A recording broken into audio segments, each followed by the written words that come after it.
I'm Natalie Fee. I'm the founder of City to Sea. I'm an author, speaker, singer-songwriter. In case you haven't caught that, City to Sea actually started with a song. So when we talked earlier about when Margaret started the day saying that we need more artists, I thought, oh yeah, I was one of those, and then ended up doing City to Sea for 10 years. And an environmental campaigner, obviously. I've been your host for today, and James Piper, joining me now, is an environmental business strategist. I nearly called you an environmental rubbish strategist. It's all good. Podcaster, author of The Rubbish Book, and we're proud to say chair of City to Sea's charity board. He hosted a fantastic session earlier on, so if you missed that, feel free to catch up on all of our replays. So, I don't think I've ever been called an environmental strategist before. really, I quite like it. I thought you wrote the bio. I did. Clearly yes. not. So I thought we could start with a little bit of acronym bingo from the day. I don't know if any of them have just gone over your head or if you're all fully educated and across them all. I'll try them out on James, although that seems a bit unfair because you're going to know them all, I think. Okay. Should we give it to the audience? I'm very happy to, yeah. Okay. There is one I don't know, so You I'm can very share happy some to, of these with yeah. me. Okay. Shall I do the ones I know? Let's Go see. for it. Okay, so LCA, life cycle analysis, good. You just know everyone's on YouTube screaming this at their Yeah, okay, computers. yeah. PFAS. Look at that. I mean, I just heard a... Forever chemical. Polyfluoro... Alkaline... Substances, thank you, or otherwise known as... Forever chemical. Forever chemicals. All right, here's one for you, James. PPWR. Packaging and packaging waste regulations. Thank you. Yeah, Yeah, is that right? a few. You'll know this one, so this is for the audience. RVM? Yes. Well done. EMF? Yes, they're also going to rock you. DRS? Deposit return schemes, good. I don't know if actually our audience at home can hear all the audience, so I should repeat that back. And a special one for you, James, which I don't know who dropped this one today. MRF.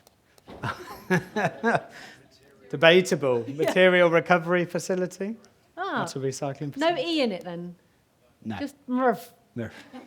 Okay, Smurf is good. Well done. Thank you. And apologies if you were baffled at some of those, as I was twice today. But we will put a list of glossary of terms up on the website as well. So, okay, over to you. I have a question. Yeah, I was reflecting on our panel, and there was one question I didn't get to, and I thought, actually, this is much better to ask you guys, which was about reuse. So I guess having done today, what I'd really like is a show of hands to this quite controversial question, I think, which is reuse inevitable? So if you think reuse is inevitable for our packaging system, raise your hands. Oh, Okay. I reckon That's actually good. about 50%, I'd say. I don't know. I think that's heartening. Yeah. Yeah, for those of you streaming that couldn't see, that was over 50%, I think, of the audience thinking. You're an optimist. Over 50%. Glass is Yeah, half it's about full. that. Yeah, it's really interesting. I wanted to ask our panel that question because it's like, actually, we kind of come into these sessions thinking it's an inevitability, and I think it requires a lot more work, and I think that's kind of my summary of the day, but it's like, actually, what time frame are we working to? What are we trying to get into refill? What packaging are we focusing on? How much of this is behaviour change versus legislation? These are all such big questions that ultimately you get to the end, you go, is this inevitable? I'm not sure, and I quite like the fact that it's 50-50, or 60-40, or whichever of us you believe. I think I quite like the fact that it's a bit uncertain because we're probably preaching to the choir. We're preaching to people who are excited by refill. And we're not 100% certain. So it's like, actually, we need movements like this. We need summits like this to get together to go, how do we turn that from an uncertainty to an inevitability? Because we can't just keep growing single-use packaging, right? We have to change it somehow. Yeah. So yeah, I really think interesting. We sort of scratched the surface, didn't we, on those big questions. I mean, obviously we did go deeper as well, but we could throw it back to Margaret's 3 questions at the beginning of, is it real, does it matter, and can we win? With that lens on reuse. Based on what we've seen today, is it real? I think so. There's been some very good examples of how it is working around the world, but then, as Safia brought in earlier, with their experience and the data that we've got, it's real for glass. Is it real for sandwich takeaway boxes, as Natalie Bennett mentioned earlier? Yeah, and just to be a bit controversial, like I Why love not? that video we just saw, right? The refill video. But I'm looking at those numbers going, they sound great, right? They look really good. They look great on a slide. But when I compare that to what Kath said earlier, which was, what was it? To get to 30% refill, it's 520 million items a week. And I'm seeing like 90 days, 300,000. I'm thinking, we're just like, these are amazing initiatives, but we're not scratching the surface. And I think one of the things, I think that's where legislation comes in to go. You've got to, as Stuart said, you've got to do these trials to prove the concept. Then you need legislation to come in and say, this is what needs to happen. And it's the only way you're going to get significant volumes going through. Yeah. And that's what we need to do to move out of single use. And I think the does it matter, the second question, I feel like that's been answered today. Would you agree, or is there a challenge around that? Do you feel like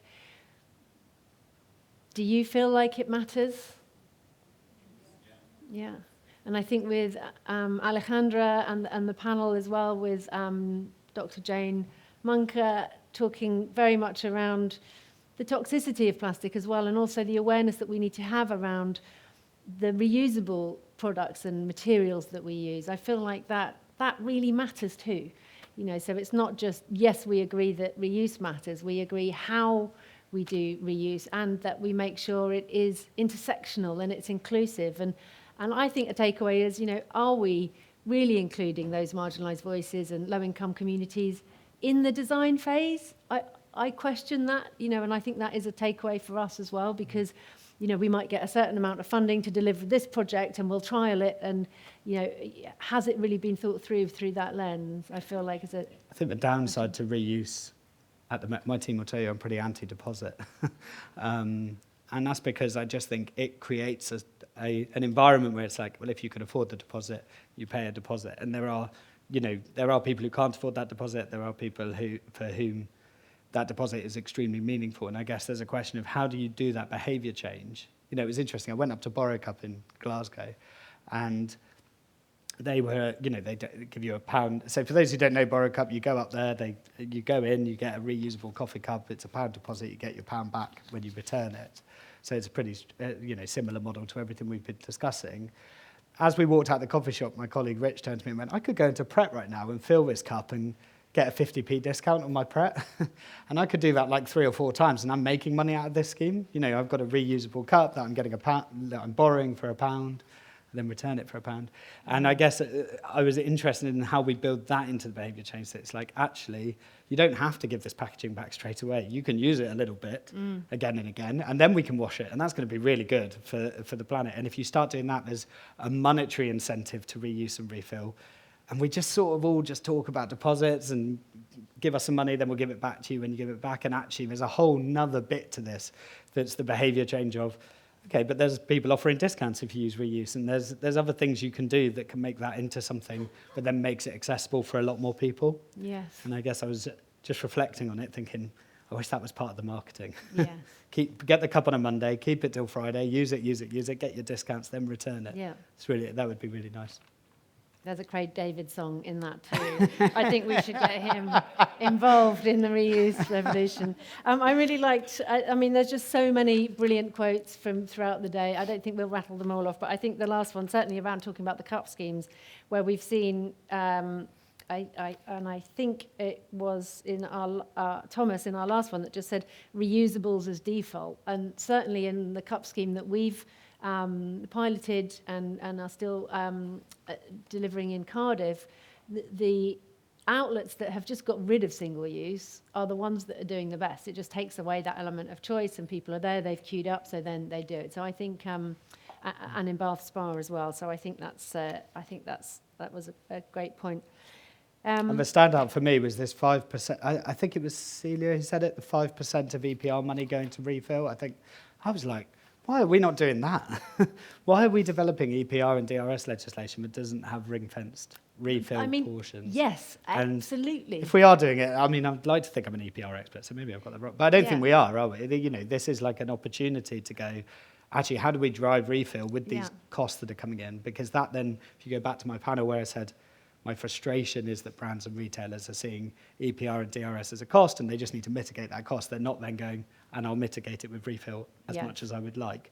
And you would do that if your EPR money was going into refill. You'd be like, well, I want to make the most out of that pot of money, so how am I going to do that? Absolutely, yeah. I thought that was a really fantastic session, and with Celia telling us what was happening in France. And at City to See, we've generally had that, we've had success with our petitions here when we've had Europe generally, when we were part of the, well, since we've not been part of the EU, when Europe have gone ahead and brought in legislation, we've had success in the UK when we've then run a petition and said, okay, they've made this law, now we need to do the same. And that's where we've had that leverage. And it may be that we are able to have the same leverage around ring fencing a percentage of EPR for reuse. And I think that she said there was no way they could have done what they're doing in France if they had not ring-fenced that money. And I just think that's clear as day. So I'd love for us to, you know, take that forward as an action, and something no doubt that City to See will be taking forward through the our reuse platform. So let's talk to you, our lovely audience. You've been amazing today. I'm not just saying that. It's just been really fabulous to have you here. And we've had nearly 1,000 people joining us online today as well. So it's been really, really well attended. So thank you to everybody that have been tuning in and stayed with us for the day or just popped in and out. So key takeaways, comments, reflections, quotes, anything you'd like to share with us? Obviously, if not, James and I can carry on yakking because there was so much of it in there. But is there anything that you would like to share or any takeaways from today? Thank you.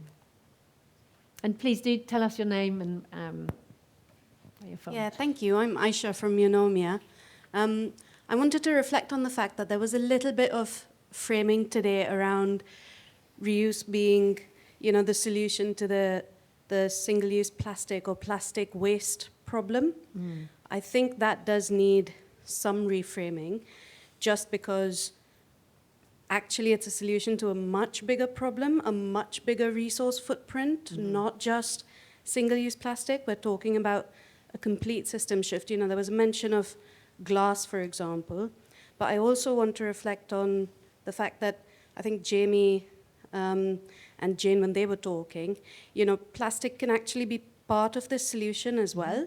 So I think there's a, you know, for the plastics industry in particular, there's a big opportunity here to change the narrative for themselves, and also to actually lead some of this transition, because that's where all the money's gone all these years, you know. So let's invest it in doing something a bit better. That was the point I wanted to make. Thank you. I completely agree. Yeah, I think this is not just a plastic thing. I think there's so many opportunities with reuse. You know, if it's a percentage of what we do, then as you say, you can drive recycled content. You can go, we're going to make packaging out of recycled content that can now be used in a reusable way. I know, I think Borrow Cup is recycled plastic. No? Will be at some point, yes. It will be, great. Well, that feels like an exclusive. I feel like I should do something. Oh, it will be. How lucky am I that it's on the front row? Thanks, Jim. You know, so there's opportunities to use recycled content and drive markets for recycled content in reusables. I think we often hear, as we'll all know, we often hear frustrations from manufacturers because it's like, well, if you're reusing my stuff, I'm making less of it. And I don't think that's a bad thing. I think that is the direction of travel. And I think it is, you know, like the glass industry who are frustrated by EPR, they're also frustrated by reuse, I suspect, because you technically make less stuff, but I think for the planet that's probably not a bad thing. So I'm well up for kind of manufacturers reducing how much they manufacture and us getting more into refill and us doing that across a wide material stream and recognising that plastic is probably part of that solution. Yeah, thank you. I'm Jo from UE, and I just had a question, it's kind of a question, kind of a reflection, on we obviously live in a very global world. We're working with multinational brands, and they're the producers. So if we're thinking about, particularly from the politics session, I loved Natalie's point about the UK government should ban things, and obviously City to Sea are a big proponent of that. But how do we work? How do we move this forward when the UK government or individuals might want to do things, but it's a massively global system. So how are we gonna operate within that arena? It's a big question, but any thoughts? I think it is a big question, but then other countries are moving faster than the UK. So if we look at France, Germany. I walked into McDonald's to see the reuse packaging, but they have the plastic in dine-in packaging, and we know that regulation does drive change because people focus on regulation. So I think that's often an argument that, can you move fast enough? Can you do things in the global environment? But at the same time, other countries then move faster than us. And we just have that argument back. And I think actually legislation, I don't know enough about the online safety bill to make this comment, but obviously from what I see in the news, that's something where we've gone much faster than other countries, and that's caused issues, right, in terms of privacy and all sorts of things. So there are areas where we are willing to move faster. Whether that's good or not, I don't know, and this is too political for my knowledge, but I don't think there's anything wrong with us saying we want to be the best at this, and actually we're going to drive it. And if that means that brands and retailers have a bit of a harder time in the UK, that's possibly an okay thing. So I don't know if that answers the question, but I guess the summary is other countries are moving faster than us, so we should be at least keeping up with them, I would say. Yeah. And hopefully, Joe, you can go away feeling smug today, because Sally's closing comment was that we need academics, and without you, nothing's going to happen, and no one else can be believed. So thanks for coming, and thanks for all the work you do at UE. Can we hear from anyone else in the room? Got a few more hands raised. Lovely. Hi, James. Mark from Replenished. The takeaway that I got from today, or the one thing I think is really important, is it sounds like for this to really work, it's going to take a change brand to get into the market, as opposed to relying on the big corporates. So a point that I think Sally made previously says there's an opportunity, I think, for a refill shop chain as opposed to the independents. And do you think we need something more like an innovator or a change brand that can drive this change rather than relying on the big stores?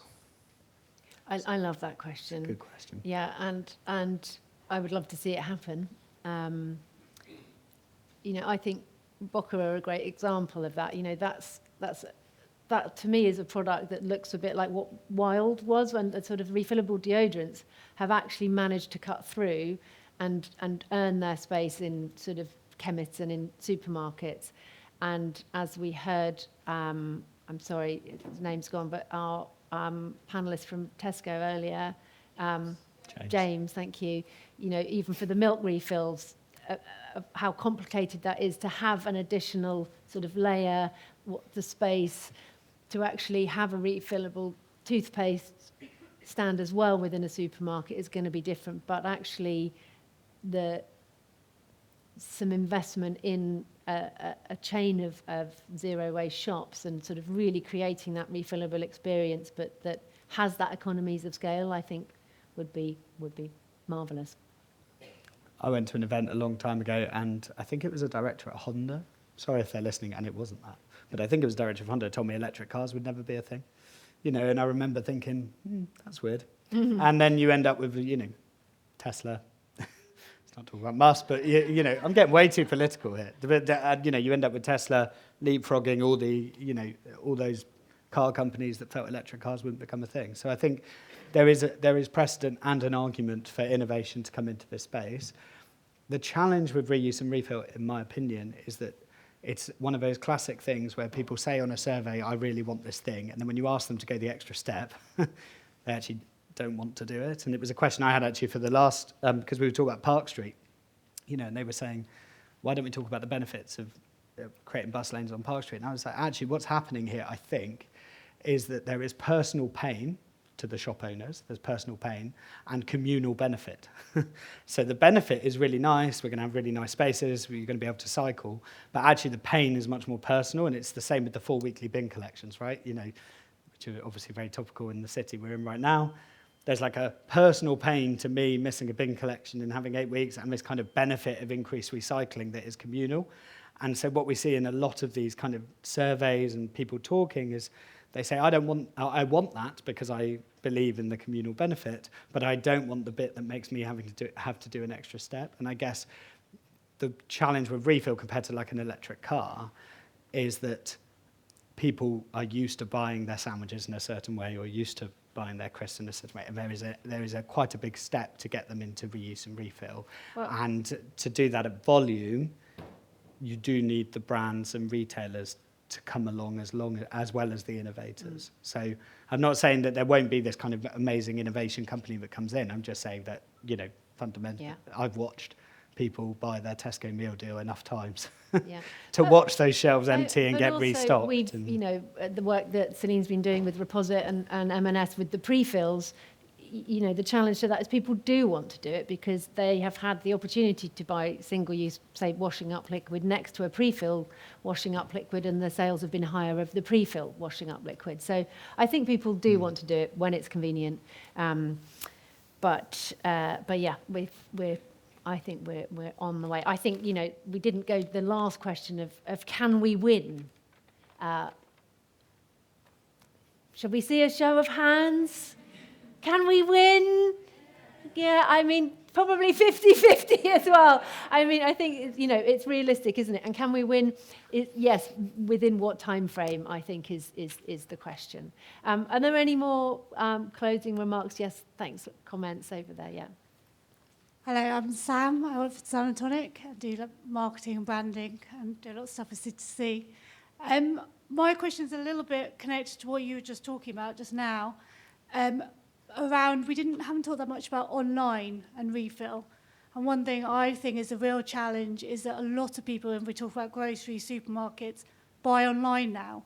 And what are the things we're going to bring into place to make that online journey easier in terms of the drivers, you know, the logistics of that, how much is being done in that space? Because I feel like that's we're only going more and more online. And that's somewhere where I think refill is maybe struggling. There's obviously the subscription models, but, you know, they tend to be the bespoke, you know, the sort of smaller players maybe. Well, yeah, although online, I guess, is the biggest. Just take that question for a sec. Yeah. I'm not just leaving him in the Bye. lurch. I will be back. Oh, she has just left me. All right. Online is the biggest opportunity as well, though, because the drivers are coming to your door. It's the, you know, if we look at the Ocado pasta rice, which I've been desperately trying to get onto. I don't think it's in Bristol. I don't know if anyone's managed it, but I certainly haven't. You know, the Ocado pasta rice example, we know that's well utilised because it's in your home, you use it for a period of time, and then you give it back to the driver. It makes lots of sense. I think there's real opportunities. I'm going to have to give a long answer because I don't know when Nat's come back. I think there's real opportunities with like curbside collections. I think when DRS comes in and bottles and cans are taken out of curbside collection, I keep thinking what a council's going to replace that with. There's that opportunity to collect from our home. There's opportunities to do the same with online, I think, as deliveries are happening to our house and then people are coming to collect. I don't know, do you agree with that, or do you feel that? So I think also the cost has often been a barrier, because there are some people who are doing it. Yes. But often the cost has been a bit of a barrier for people. So it'd be great if supermarkets did start doing it. But good to see that happening. I don't have any of the detail on Ocado. I don't know if anyone's got a view on it. Yes, thank you. I knew there was something from Go Package. Hi, yeah, Megan from Go Unpackaged. Just to answer your question on Ocado. So they are through the Refill Coalition, which is the project that I manage through Go Unpackaged. So they have 4 products on there at the moment. So there's rice pasta and laundry liquid and fabric conditioner. We've actually got our packaging on both of these tables, I think. So at the moment, customers, there's no upfront deposit, so Ocado didn't want to charge any deposit to the customer. And obviously, because you can just hand the container straight back to the driver, we're actually seeing a really good return rate on those vessels as well. So hopefully that scheme will get rolled out further. It's not quite in Bristol yet, but we're hoping soon. Yeah, right. And I think that is interesting because you don't need a deposit with online. You know, you could, But Yes, sir. you don't really need one if people are regular shoppers and they're like, oh, this has reached the end. And I know Laura from Ocado says they're functionally ugly, you know, because one of the problems that Loop had is the packaging was too attractive, so everyone kept it. So Laura's like, hey, we're just going to make the packaging look really bad. And I mean, it looks beautiful. I don't think it looks bad at all, but we're going to make it so that people don't go, I want to keep. That's really offensive, isn't it? We're going to make it so that people don't want to keep it in their utility room. Sorry. I love the packaging. I love it. It's too, oh yeah. I'd keep it if I could get on the scheme, but you know, there we go. Thank you. Just want to add to that. I'm Lisa Hicks from Snope, and we've taken a liquid product and made it solid so that it doesn't come to you in plastic. Yeah. So we've got a solid soap, solid shampoo dispenser. Yeah. So you get the solid bar, no liquid. It's in FSC approved packaging, all vegan, vegetable inks and dyes sent to your home. You just buy the refill. The container is plastic, but it's going to last 20, 30 years. So we've gone around it a different way. The master cartons that come in, we also reuse. We shred those. We've got an industrial shredder, and we use that for void fill in our online orders. So we're not buying virgin material for that. The boxes are getting a second life. We have more cardboard coming into us from local businesses as well, because we haven't got enough master cartons coming in to fill all the orders, which is a lovely problem to have. But I think you can, link up with the other businesses in your area to solve a problem as well. So yeah. It's really interesting with shipping of water. Like, I've got a bit of a bee in the bonnet about stock at the moment, stock cubes versus, we've started this, I don't know when this happened, but this trend of like, I don't know if anyone's seen them, but I'm sorry if Coming in plastic. people are here, but coming in aluminium cans, like the stock with aluminium cans. I mean, it's quite cool, but it's like mad. We're just transporting water around as opposed to buying cubes. And I don't really understand how that started. And we do it with so many things. Soap being a really good example where it's like, why are we shipping water around? Why are we not buying a raw product that we can add water to in that example? Thanks. Are you in? She was on Dragon's Den recently. Are you in, James? I'm in. I'm in. How much do I have to give? What percentage am I getting? Would talk. Dan, I know you're here with Everyday Plastic. It would be great to hear from the voice of the campaigning movement. I'm totally putting you on the spot now. But, on the front line, I know you've just received good 3 years funding now for the big plastic count. Have you got any thoughts on today? And I'd love to hear from you. Totally put on the spot. No, thanks. I think it's been a really interesting day from our perspective, from campaigning perspective. So many different angles, so many different ways to present reuse and the challenges, I think, obviously. For us, I think we're mainly, really trying to drive reduction in production, and how does reuse fit into that? Obviously, reuse is part of, a suite of, solutions. Recycling being one. If we reduce how much we use, how much is produced. Less is being incinerated, more is being reused and refilled. Recycling becomes hopefully more effective. So I think there's loads of different thoughts, I think, for us. What was the other thing? Talking about policy. I think that's probably like the main thing that we want to kind of look at, and we have explored that today. And like, how does the government, how do we get the government more on side and involved in this? I feel like it shouldn't just be left to businesses and citizens, customers. It's not up to citizens to kind of drive the change. I think businesses obviously have a great starting point, but I think something that we would really love to see is like better policy, legislation, regulation. I think you mentioned about the 5% EPR ring fence. I think, where is that money going at the moment? That should be being invested in solutions. I think a lot of other thoughts, but thank you. That's a summary, I think. Thanks very much. Yeah, and we're big fans of the big plastic count, and I just wish you all the best in growing over the next few years. Yeah, and obviously Well, hopefully we'll keep seeing the plastic reducing, Yes, but of more course. people getting involved, so it might end up, the figures might be higher. but how that campaign can support the call for reuse, that's what we want to be Yeah. able to do with that, is like totally decentralize it, and how does that help to support businesses drive their reuse strategies as well. Perfect. Thanks so much. Okay, I think we're about Okay. there. Have you got anything else that was on your tablet No? for comment? I really enjoyed the day. Great. I really enjoyed the day too. It's just fantastic to be here with you all.